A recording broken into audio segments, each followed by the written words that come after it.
আমরা ছোটকালে খেলাধুলা করতাম বিভিন্ন ধরনের।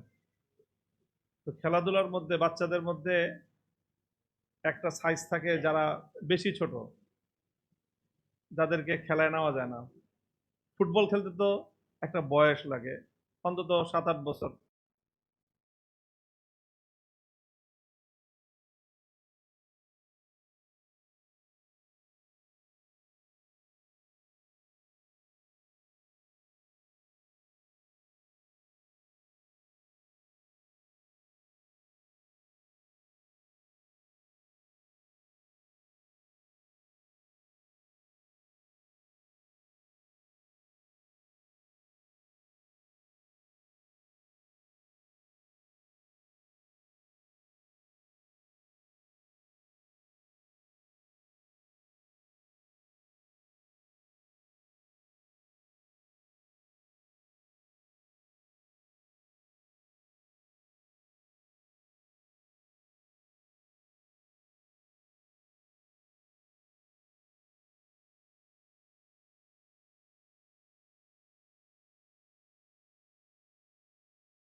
না করে তাহলে বিএনপির পরিণাম ভালো হওয়ার কোনো সম্ভাবনা নাই। আমরা পরিষ্কার কথা বলি, আগে অতীতে আমরা বিএনপির উপর নির্ভর করে প্রতিটি স্বৈরাচার বিরোধী আন্দোলনের শেষে আমরা ক্ষতিগ্রস্ত হয়েছি, কারণ বিএনপি সময় মতো ক্ষমতায় গিয়ে সেই বিষয়গুলি বাস্তবায়ন করার চেষ্টা করে না। এবার কিন্তু আমরা আর বিএনপির উপর নির্ভর করছি না, আমরা বিকল্প পথ বেছে নিচ্ছি। বিএনপি যদি জুলাই বিপ্লবের চেতনা বাস্তবায়ন করতে ব্যর্থ হয়, আমাদের এই ইস্পাত কঠিন ঐক্য আরো দৃঢ় হতে থাকবে। এই দৃঢ় হতে হতে বিএনপির বিরুদ্ধে গণবিস্ফোরণে পরিণত হবে ইনশাআল্লাহ। সর্বশেষ কথা আমার, এই জুলাই মাসের মধ্যে জুলাই জাদুঘরটাকে ওপেন করে দেন। জুলাই জাদুঘর যদি ওপেন নিয়মতান্ত্রিক ভাবে না করেন, তাহলে এটা নিয়ে বড় ধরনের আমাদের সাথে কোনো ক্যাচাল হয়ে যাবে আপনাদের। শুধু আজকে এতটুকু পর্যন্ত বললাম যে আমরা এই জায়গাটায় আমরা ছাড় দেওয়ার কোনো সুযোগ আমাদের নাই। মাননীয় প্রধানমন্ত্রীকে বলবো যে আমাদের বিরোধী দলীয় নেতা খুব নম্র, ভদ্র এবং খুবই শালীন আচরণের মাধ্যমে কথা বলেন। প্রধানমন্ত্রীর বক্তব্য কথাবার্তাও খুব সুন্দর, একেবারে ভদ্রচিত কথা।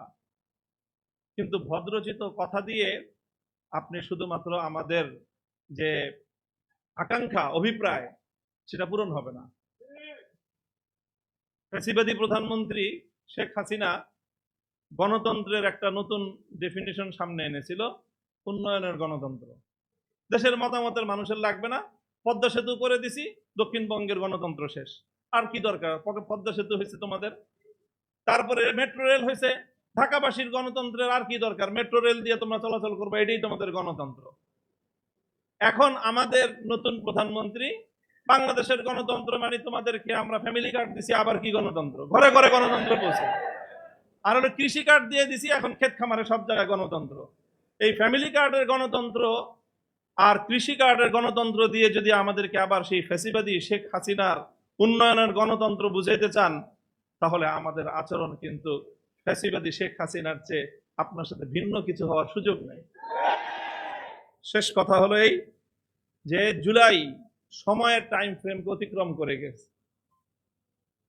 নামের শুরুতেই যেমন কারবালার ইতিহাস সময়কে অতিক্রম করে গিয়েছে, জুলাই বিপ্লব তার সূচনাতেই জুলাইকে অতিক্রম করে আগস্টের 5 তারিখ পর্যন্ত 36শে জুলাই পর্যন্ত প্রলম্বিত হয়েছে।